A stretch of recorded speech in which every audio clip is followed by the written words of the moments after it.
जो भाग लिया अभिकारक, अभिक्रिया में फलस्वरूप बना प्रतिफल, अभिक्रिया के रेट को बढ़ा दिया कैटेलिस्ट अर्थात उत्प्रेरक। तीनों की अवस्थाएं क्या होनी चाहिए?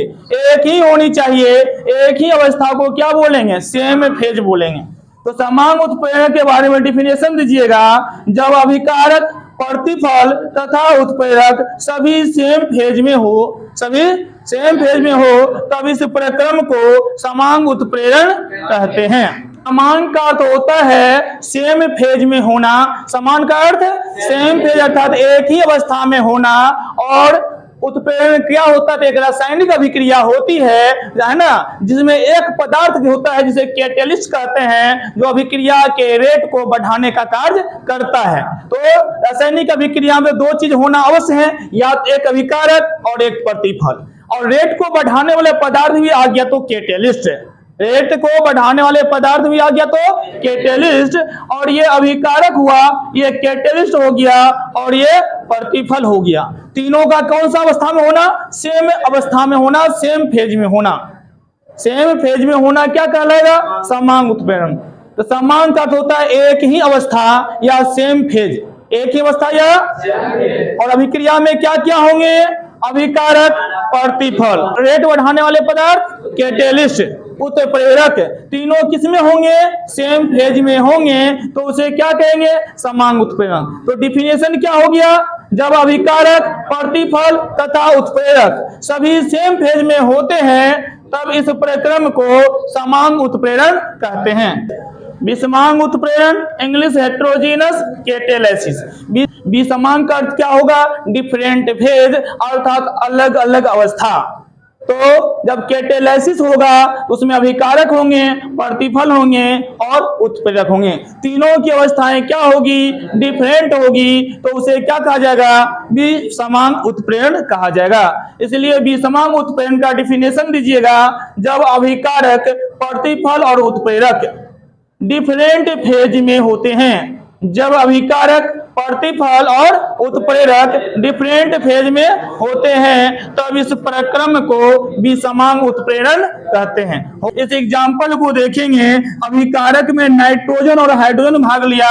नाइट्रोजन भी गैस है, हाइड्रोजन भी गैस है। नाइट्रोजन और हाइड्रोजन जब अभिक्रिया कर लिया तो बनाया NH3, ये भी गैस है। तो Fe कैटेलिस्ट डाला गया या मोलिब्डेनम कैटेलिस्ट डाला गया।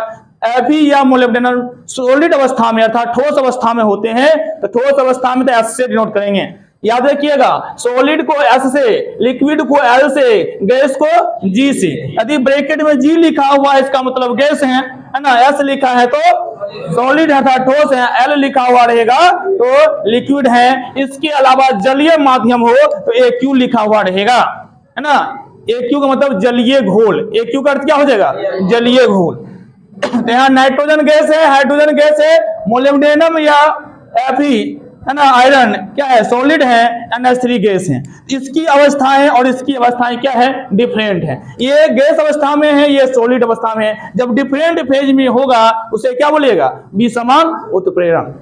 तो जब अभिकारक, प्रतिफल और उत्प्रेरक डिफरेंट फेज में हो, किस फेज में हो? तब इस प्रक्रम को विषमांग उत्प्रेरण कहते हैं। चलिए, धनात्मक अर्थ होता है बढ़ा देना। किसे बढ़ा देना? तो कैटेलिस्ट किसको बढ़ाएगा? रेट ऑफ रिएक्शन को बढ़ा देगा। इसलिए डिफिनेशन देंगे, वैसा उत्प्रेरक, क्या बोलेंगे? वैसा उत्प्रेरक जो रेट ऑफ रिएक्शन को बढ़ा देता है। वैसा रिएक्शन जो रेट ऑफ रिएक्शन को बढ़ा देता है उसे धनात्मक उत्प्रेरक कहते हैं, तथा इस घटना को धनात्मक उत्प्रेरण कहते हैं। उत्प्रेरक का दूसरा प्रकार है ऋणात्मक उत्प्रेरक।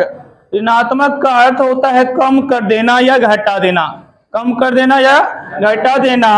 और कैटेलिस्ट किसको घटा सकता है? तो रेट ऑफ रिएक्शन को। इसलिए डिफिनेशन देंगे, वैसा उत्प्रेरक जो रेट ऑफ रिएक्शन को कम कर देता है।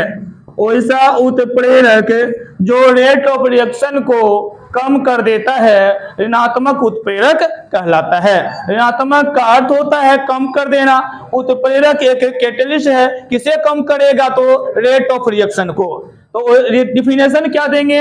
वैसा उत्प्रेरक जो रेट ऑफ रिएक्शन को कम कर देता है। वैसा उत्प्रेरक जो रेट ऑफ रिएक्शन को कम कर देता है उसे ऋणात्मक उत्प्रेरक कहते हैं तथा इस घटना को ऋणात्मक उत्प्रेरण कहते हैं। इस घटना को ऋणात्मक उत्प्रेरण कहते हैं। ऑटो कैटलिस्ट स्व उत्प्रेरक। स्व मैंने होता है अपने आप। स्व का अर्थ क्या होता है? अपने आप अर्थात खुद का, या ऑटो कह सकते हैं। जब अपने आप पदार्थ उत्प्रेरक का कार्य करने लगेगा तो उसे स्व उत्प्रेरक कहेंगे। इसके लिए जो रासायनिक अभिक्रिया होगा, रासायनिक अभिक्रिया के फलस्वरूप जो प्रतिफल बनेगा, उसी प्रतिफल में से कोई एक प्रतिफल स्वयं जो है कैटलिस्ट का कार्य करने लगेगा। ऐसा कुछ ही अभिक्रियाओं में होता है, इसीलिए कह सकते हैं कभी कभी। कब होता है? कभी कभी रासायनिक अभिक्रिया के फलस्वरूप ऐसा पदार्थ बन जाता है जो स्वयं उत्प्रेरक का कार्य करने लगता है। स्वयं क्या करने लगता है? उत्प्रेरक का कार्य करने लगता है। तब ऐसे उत्प्रेरक को क्या बोलेंगे? स्व उत्प्रेरक। कभी कभी रासायनिक अभिक्रिया के फलस्वरूप एक ऐसा पदार्थ बन जाता है जो स्वयं उत्प्रेरक का कार्य करने लगता है। ऐसे उत्प्रेरक को क्या कहेंगे? स्व उत्प्रेरक। इस प्रकार का रिएक्शन शुरुआत में थोड़ा स्लो होगा, लेकिन जैसे ही प्रतिफल बना और प्रतिफल कैटलिस्ट का काम करने लगता है तो रेट ऑफ रिएक्शन फास्ट हो जाता है। रेट ऑफ रिएक्शन क्या होता है? अभिक्रिया की दर में तेजी हो जाती है, तेजी से अभिक्रिया संपन्न होता है। तो शुरुआत में थोड़ा अभिक्रिया स्लो होगी, लेकिन प्रोडक्ट बनते ही है ना वह कैटलिस्ट का कार्य करेंगे और अभिक्रिया का रेट बढ़ जाता है, तेजी से अभिक्रिया संपन्न होती है। तो कौन कैटलिस्ट का काम किया? अभिक्रिया के फलस्वरूप बना पदार्थ। अभिक्रिया के फलस्वरूप बना पदार्थ ही जब कैटलिस्ट का कार्य करने लगता है, अलग से कोई कैटलिस्ट नहीं डाला गया, जो पदार्थ बना वही कैटलिस्ट का कार्य करने लगता है, तो उसे स्व उत्प्रेरक कहते हैं। तो डिफिनेशन क्या दे सकते हैं? कभी कभी रासायनिक अभिक्रिया के फलस्वरूप। किसके फलस्वरूप? कभी कभी रासायनिक अभिक्रिया के फलस्वरूप एक ऐसा पदार्थ बन जाता है जो स्वयं उत्प्रेरक का काम करने लगता है। जो स्वयं उत्प्रेरक का काम, ऐसे उत्प्रेरक को स्व उत्प्रेरक कहते हैं तथा इस घटना को स्व उत्प्रेरण कहते हैं।